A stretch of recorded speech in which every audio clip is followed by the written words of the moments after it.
I keep saying this is your last cosmic dance meeting. And this one definitely is your last one. Unless you want another one.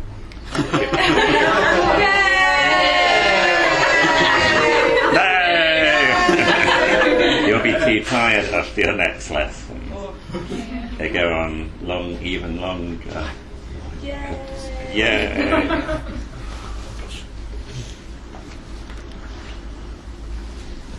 But there was a bit I was going to do earlier on which I missed out because of the AGM. So this one I'm going to fill in that bit.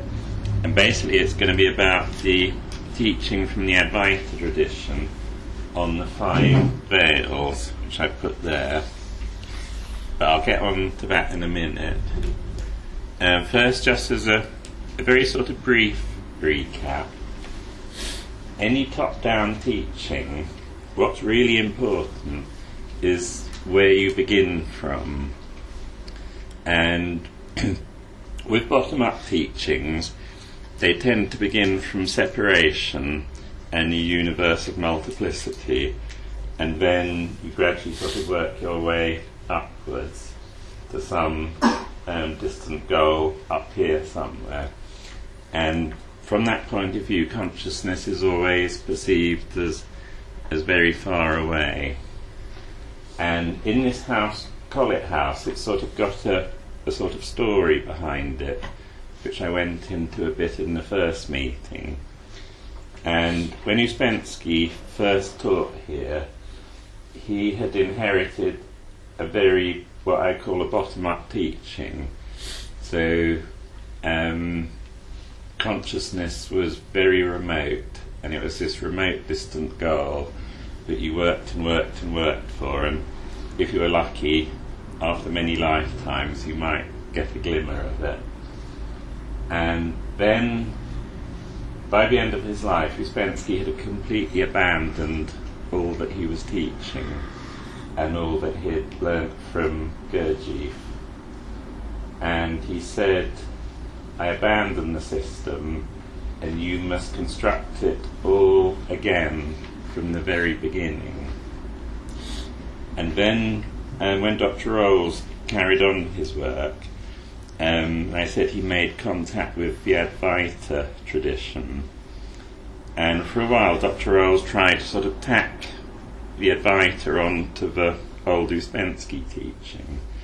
And you ended up again with quite a sort of dualistic teaching, where again consciousness was very remote and distant. And then at the end of Dr. Rolls' life, on the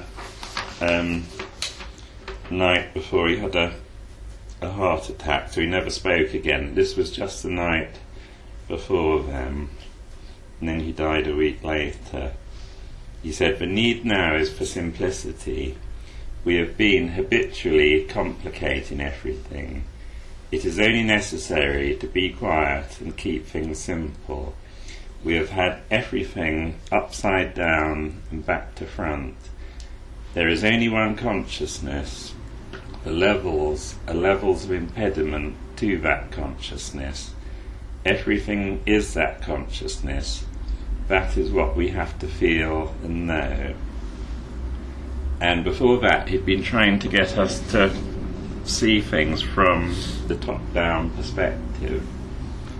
And my understanding of what Ouspensky meant by reconstruct everything from the very beginning wasn't just to tack a bit of Advaita onto what he'd been teaching, but to completely turn the thing the other way around, which is what we've been doing since then. So with the top-down teaching, the starting point isn't that you're this separate entity. The starting point is always just a simple idea that everything is the one consciousness. And having established that, then you can start looking at the details within that model. It's so devastatingly simple if you do start from that point of view of the total unity and the total perfection of everything. If you start from down the bottom, then you end up with this universe which is a bit chaotic and full of chance and accident. If you start from the all-pervasiveness of the one consciousness, then everything just fits in together so well and neatly. It's such a devastatingly simple model, and I'm sure that's what Ouspensky was after when he said, I abandoned the system, you must reconstruct everything from the very beginning. So that's what we've been doing in this cosmic dance meeting. And tonight, at Helen's request, I was just going to fill out a bit of the detail, and particularly in the subtle level, before I get on to this bit. Can I ask a question about Ouspensky? Yeah. Why did he? What prompted him to make that change? I think he worked with what he'd inherited from Gurdjieff, and he developed it quite a lot. And then it was just from practical experience. He said we tried the system and it didn't work. So I think it was just seeing it in practice. And also because it was bottom up and there were quite there was quite severe and aggressive methods, and it led to many tragedies. And he also said that when you start at the bottom, it's possible to deviate off into so many blind alleys. So I think Ouspensky had a vision of what he wanted and what he was looking for. And at first he thought the Gurdjieff teaching was it. And then when he tried it out, after many years, he realised it wasn't. Working. So he wanted it. He knew that Gurdjieff's teaching, he called it fragments. And all his books, things like In Search of Miraculous, Fourth Way, they're all published against his wishes, because he'd already abandoned all that. The fourth way has more to do with Gurdjieff. Yeah. After Ouspensky's death, his widow, Madame Ouspensky, published records of Ouspensky's talks, one which was called The Fourth Way, then another book Ouspensky had written called In Search of the Miraculous. And Ouspensky himself never wanted them published because he'd already gone beyond the ideas that were expressed in them. What sort of tragedies occurred? I think if you read the sort of history of the Gurdjieffian tradition, there's quite a lot of people go mad, people commit suicide. They're very sort of quite strong and violent methods. Whereas working from top down, it's much gentler. And it's like you find your own way, you find what's right for you.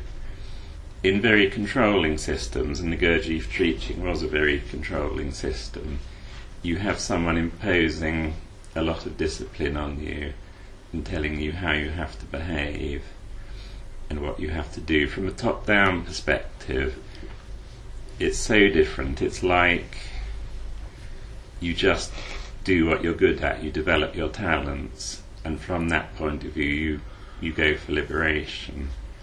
In the Gurdjieff teaching, they always got you to do what you weren't any good at. So if you were no good at maths, you'd have to do lots of maths, for example.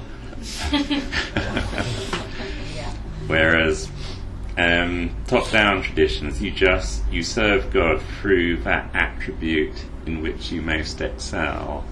So if you're very good at painting, you develop painting, and it becomes your passion, and it becomes your method. If you're good at dancing, if that's your love, then dancing becomes your method. So it's really just going for what you're really good at, finding your talent, your passion. And it also has to be fun. If the thing you're doing ceases to be fun, then you're probably on the wrong track. So there has to be this sort of immense feeling of enjoyment comes out of it. I'm aware that I'm saying it has to be fun when you're doing your tough dervish weekend. So don't worry, it will be. It is fun. Yes.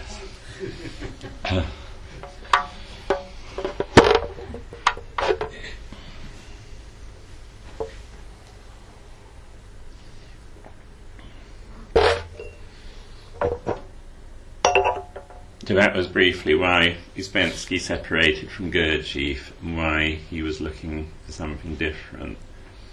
And the something different was it was a completely different viewpoint.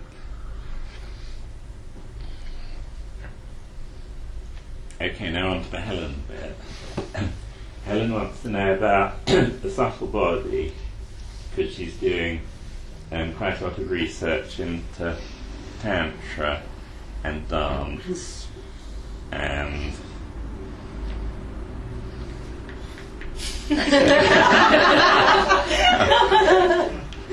and you wanted to know about the 4 functions of the Antakarana first. Oh, that's right, yeah. Yeah. There, isn't it? There, right. Because with the model, you have the oneness, which is enough. You don't need any more than that. Grasp the oneness and you're okay. But some people want to know a bit more about the details. So in the causal body we discussed the 3 gunas and samskara. And now looking at the subtle body, in the Advaita tradition there are said to be 4 functions which are quite useful to know about. And they're called manas, buddhi, chitta and ahanka. And manas refers to the registering mind, and manas is where the word mind comes from, the root Sanskrit word manas. And manas is like the registering mind, so impressions come in through manas, and it's also the desiring mind, so when it sort of sees things, it sort of thinks, oh yes, I want that, so it sort of leads you off in different directions. So it's registering and desiring. So it's manas. And then there's chitta. And chitta is really the memory store. And with memory, most of the time it's completely unmanifest. So with your memory, you've got all these things you know, but most of the time they're completely hidden away back here somewhere.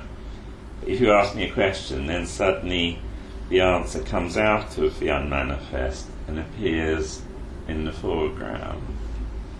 So that's chitta, manas, chitta. And then buddhi, and buddhi really is a function that deals with discrimination. And it's not the sort of discrimination that says, I will or I won't have a chocolate biscuit. It's more the discrimination that enables you to go beyond seeing the surface appearance of things. So it's all to do with what in Sanskrit is known as viveka, which is the ability to go back in the causal chain, or in the chain of causality. So if you remember the story of the pen writing on the paper and the ants who said it's the pen who writes, and then it's the hand who writes, and it's the arm that writes, that is absolutely the process of viveka, or in Buddhism it's called prajna, or discriminative wisdom. So it's the ability not to just see the surface appearance of things, but to go back and back and back in the chain of causality till you come to what Rumi calls the causa, with a capital C, which is the causeless cause, or the ultimate source, or the real doer. So buddhi is all about the discrimination between what's real and what's unreal, and taking your thinking back in that causal chain. And it's the root word Buddha. The root word Bud means to awaken as if from a swoon.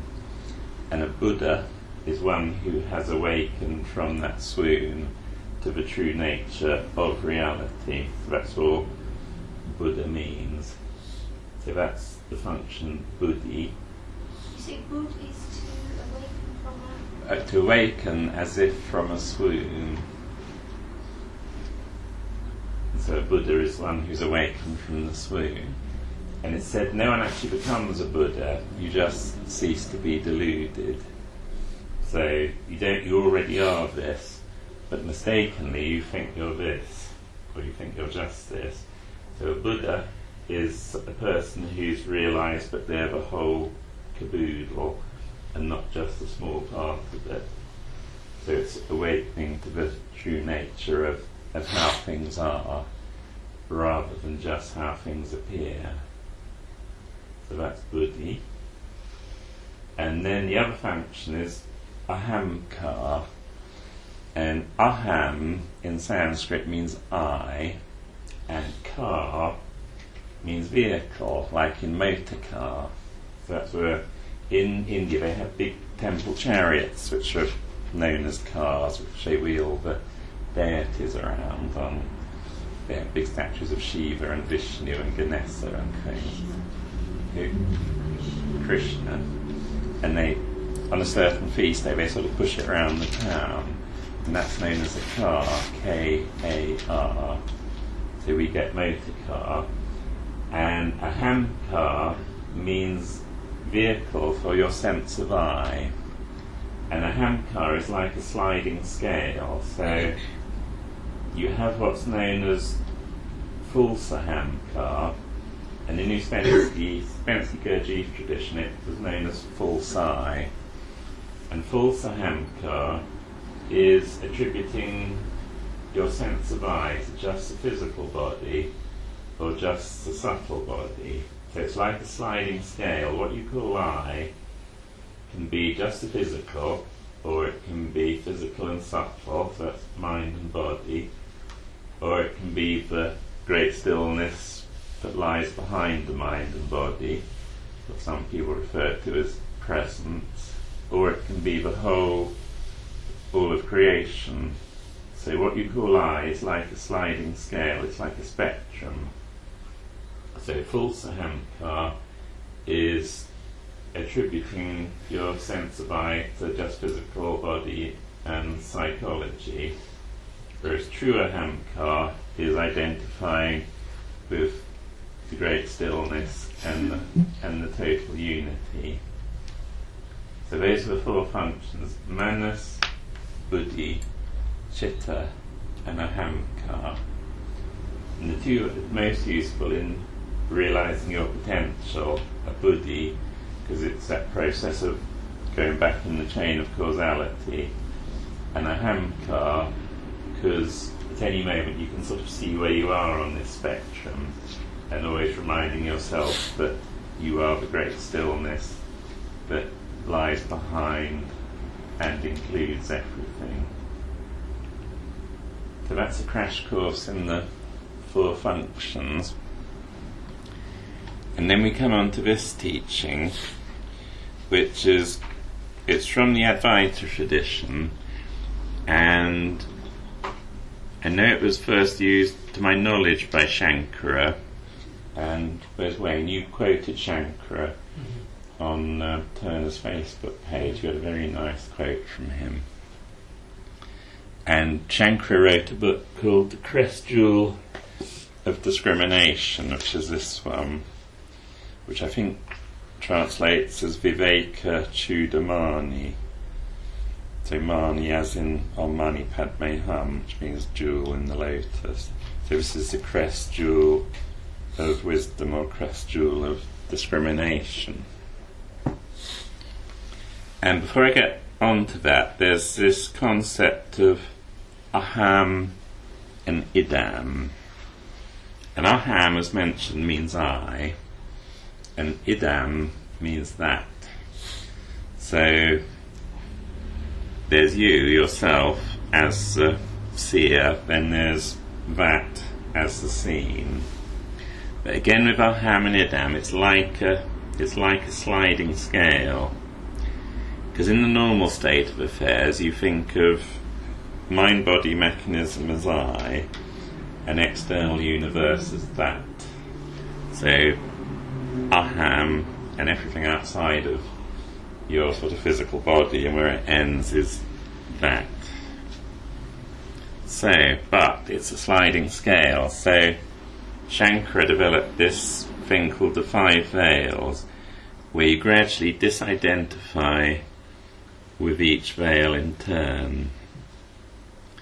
So the first one, the most external one, is called Amaya.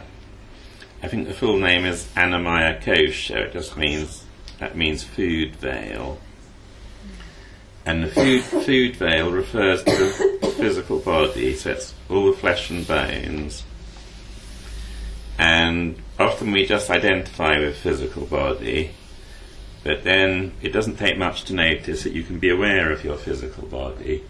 So it's like, oh look, there's my foot and there's my leg, and bits of it can be removed and fall off.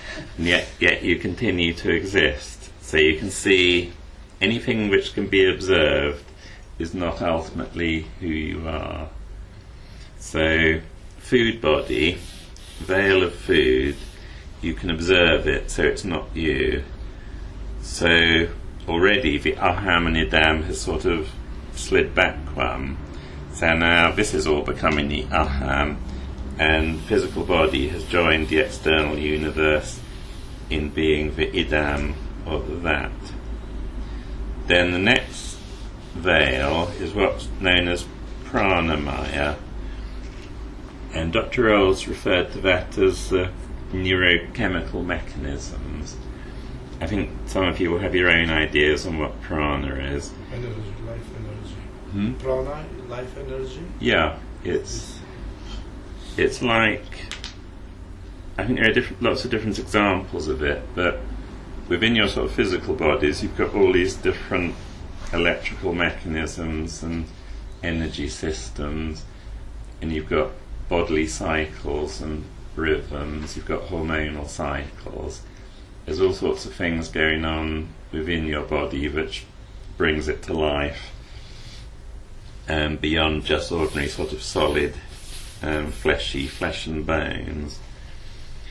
And in terms of its impact on you, I think the pranamaya is immense.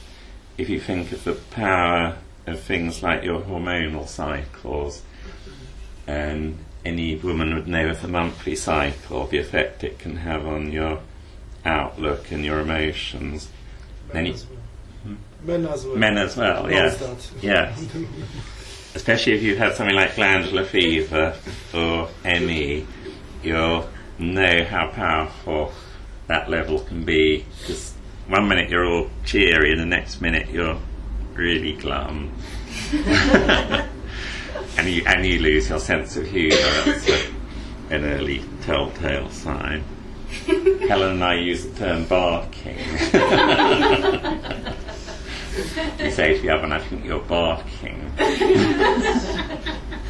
And that's when one of us has succumbed to our hormones and doesn't realise. It's very useful to be able to have somebody tell you. Tell you you're barking. I developed the name barking. I developed with another friend of mine called Katie, and we both developed ME together. And we both used to alternately go completely barking. And when you're in the grip of barking, you don't know it. You're sort of all fired up about something. It's only when it starts to diminish slightly that you're open to the suggestion that you might be barking. So that's pranamaya. Does it help to be reminded, or Yes, because do you it's like premenstrual tension. Sometimes you don't know, and you can do the most. You might right then. I've got this thing in my bonnet, and I have to do it now because it's not going to wait. So the potential for the fight is enormous. Never send emails when you're barking. Yeah. Because you're going to regret it. it reminds you? Then it is helpful. Because you're not going to put your foot in it.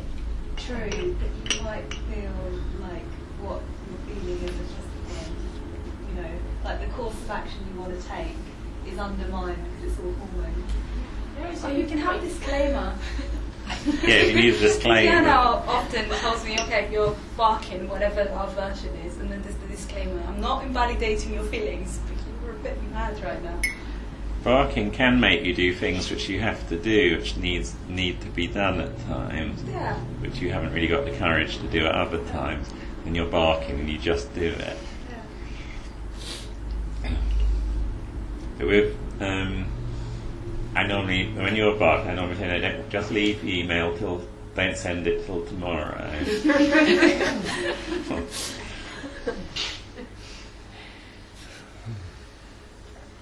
Anyway, pranamaya. And then you come to manamaya, so you remember manas, what we've just talked about. So that's all to do with a register in mind, and it's the basis, it's the root of the sense of I and other. So because you've got this part of your mind that deals with incoming impressions, it's made this boundary which is decided between your physical body and the outer world. So manamaya is a veil because it gives this unreal sense of duality between you and the outside world. And manas, if unchecked, it can be manas, the moving mind will rabbit off sort of into the future in an imagined future that never happens, or back into a past which is over and done with. So that's important, but the most important thing is that it gives this unreal distinction between inner and outer. Okay, so that's manamaya. And then we come on to vijnanamaya, and vijnanamaya relates to buddhi, which is the organ of discrimination, which we just discussed. And the vijnanamaya is the whole root of the illusory sense of being a separate doer. So from the point of view of Advaita and all top-down teachings, the one mind, the absolute, is the real doer, whereas the apparent separate self perceives itself as a doer, whereas in reality everything is being done as part of a oneness. Normally I'm quite wary when I start talking about this, because some separate selves don't like to be told that they're not the doer, and they can get very angry. So you don't have to believe that one if you don't want to. But when Einstein was asked about free will, he said, free will, yes, but what about the will to will the free will? So it's the same as the ants on the pen, on the paper with the pen. There's always a bigger will behind your ability to will. So where does your willing come from? Where does your inspiration come from? So it's like if you go back and back and back, you find that your willing emerges out of the great stillness at the centre of your being, so which ultimately is beyond the individual, it's coming from the universal. So that's how you use the Vijnanamaya, buddhi, to undo your sense of separation. Is it saying that everything's predetermined? It could be saying that. It's more because from this point of view there's no time, so from this angle everything's happening simultaneously, so there is no before and after. So it's more than saying everything's predetermined. It's saying for whom is it predetermined? Is there a separate you for whom it is predetermined? Or is there no separate you and everything is just the unfolding of the oneness? So it's quite subtle, but it's almost saying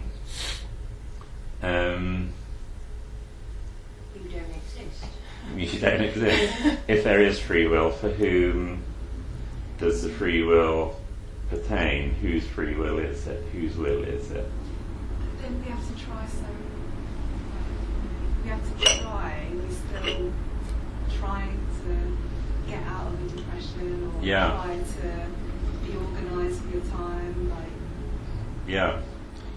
you'll do whatever's, from the point of view of this model, you don't have to believe it, but you'll do whatever's required of you. So you'll play the Sarah role in the great drama, because that's how Sarah's programmed to play the Sarah role, and I'll play the Philip role. At one level, on the sort of mechanistic level, you could say that all our actions and reactions arise from our conditioning. So you're a little baby and you have all these certain experiences, and then you act from the point of view of how you know best. That's sort of on a line of time level. On the deeper level, then you see that everything is just coming, all your actions and reactions are coming out of the great stillness at the centre of your being. Ramana Maharshi is quite good on that subject. Yeah. He doesn't believe in free will. Like, he kind of, believes, as you say, that the illusion is that you think you're in control. Yeah.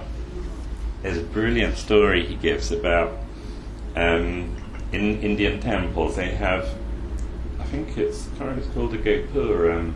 It's a statue that appears as a pillar, which appears to be holding up the whole temple. And what a strain it is for the poor statue to be holding up the temple, but it isn't really holding up the temple. It only sort of appears to be, whereas the sort of ground and everything else is supporting the temple. But that's why it's this particular one. I've been in meetings where people completely explode when I mention that one, because it's often quite a tricky one for people. So the way I see it, I'm just talking personally here, is my experience of life is that it's like I'm sort of going through this completely pre-written movie. I can't believe the way it unfolds. And my ego self has often wanted it to go in a completely different direction. I thought, no, I don't want that to happen, I want that to happen. And I've tried and tried to make that happen, but that never happens. Or I get a little way down the avenue towards that, and then it completely closes. And then I have to go back to sort of where I'm meant to be going. So it's like you have these detours. Your manas, moving mind, takes you off in these different detours, but often it's from leaving your path that you then see where your path really lies. So you have to keep having these detours, but they're not really detours because they're all part of it. When we were hippies long ago, we had a rhyme which was, you can't get away from it, whatever you do, because it's all in the pattern and so are you. But it's all again to do with trusting the process of life. Because if the whole thing is consciousness, then you can trust the unfolding. If it's a mechanistic, totally mechanistic, random universe, then it's very frightening. Because if you put a foot wrong, anything could happen, and you're going to be living in fear. From the point of view of this perspective, it's impossible to put a foot wrong. Absolutely impossible.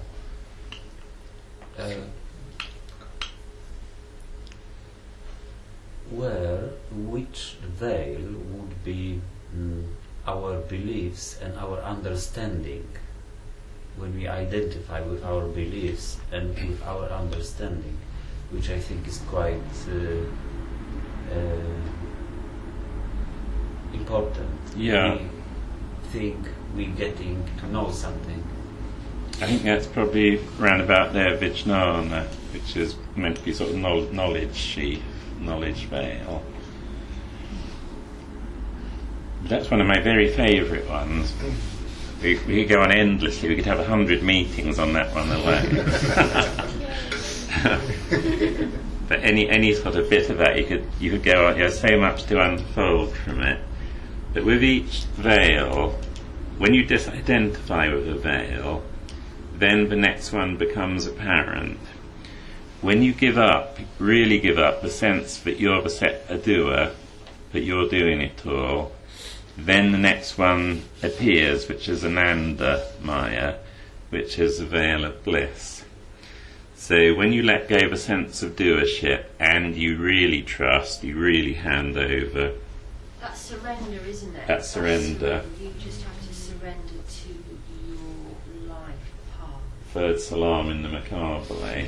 You'll know all about that in a day off. Surrender this weekend.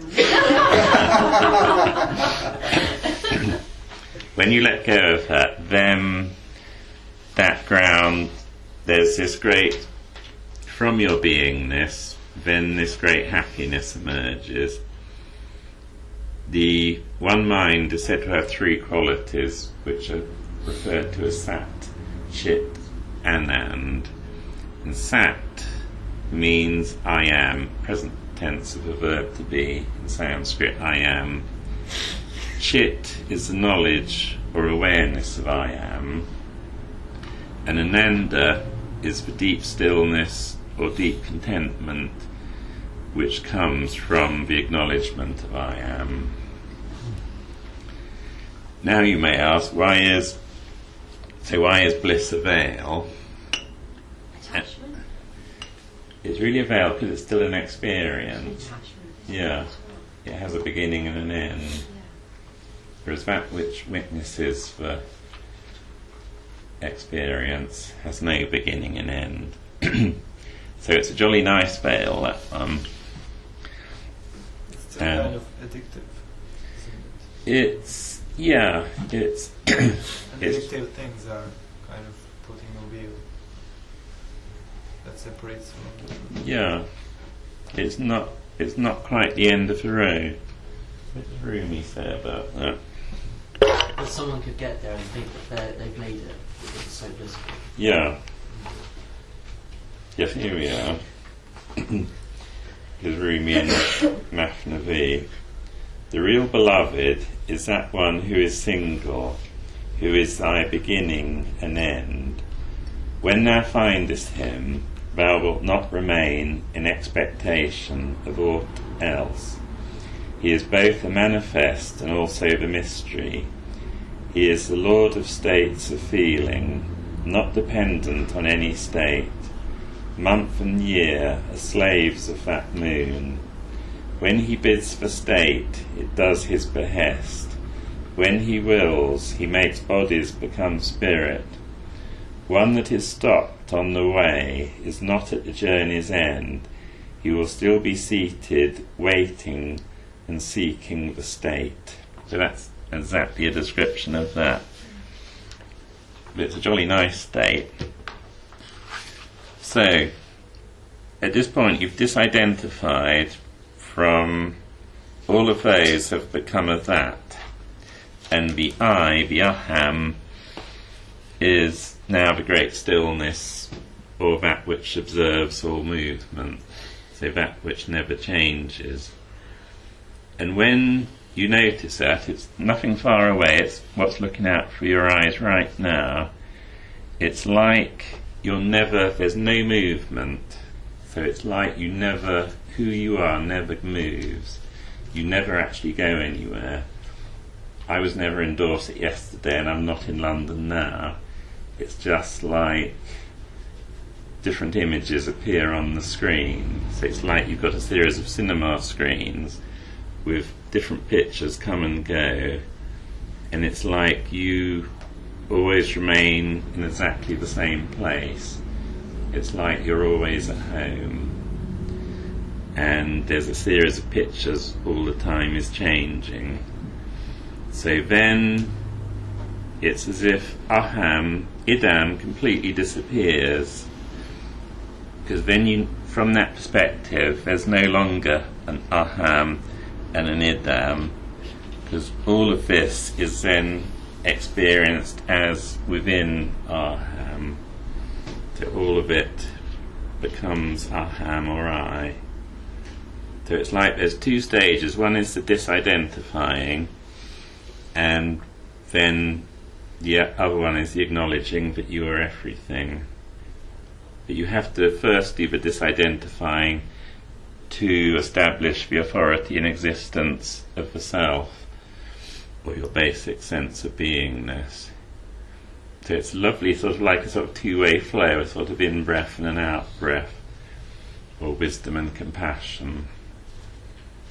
In Sanskrit they call it Anvaya and Vayatarekya. That's the going back in the process, back in the causal chain, and then realising that everything is inside the great stillness that you are.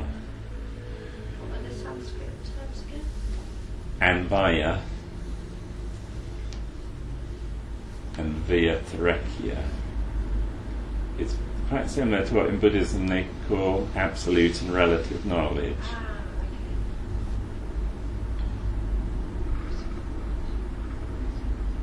Here we are, so that's probably enough, I think. There's one bit I just wanted to read.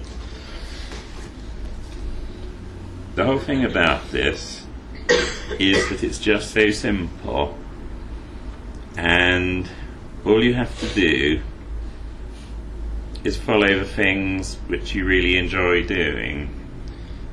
So you follow your bliss, you develop your talents, and if there's something you're really passionate about, you get on and do it. So if it's dancing, painting, whatever it is you love doing, do it. And Joseph Campbell says, "You enter the forest at the darkest point where there is no path. Where there's a way or a path, it's someone else's path. Each human being is a unique phenomena. The idea is to find your own pathway to bliss." I love that, because no one else can really tell you how to do this. Each person finds their way, but the most direct route is through finding your passion, finding your bliss, finding what you love, and then it's fun. Okay, I think that's enough from me. You've got a busy weekend ahead of you. And who is that picture next to you? Is that you in the old days as well? When I came in today, I found that lion postcard was lying just there. So I thought someone's brought me a lion postcard. So I pinned him up there. He's a lovely lion. He's beautiful from here. I think he comes from Amsterdam. Yeah, I saw him there. Yeah, true. He's a jolly nice lion. Thank you, whoever brought the lion. Treasure it. I am.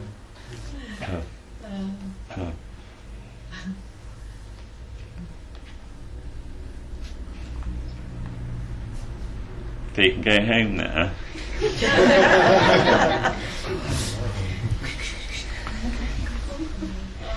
you. See you tomorrow, guys. It'll be exciting.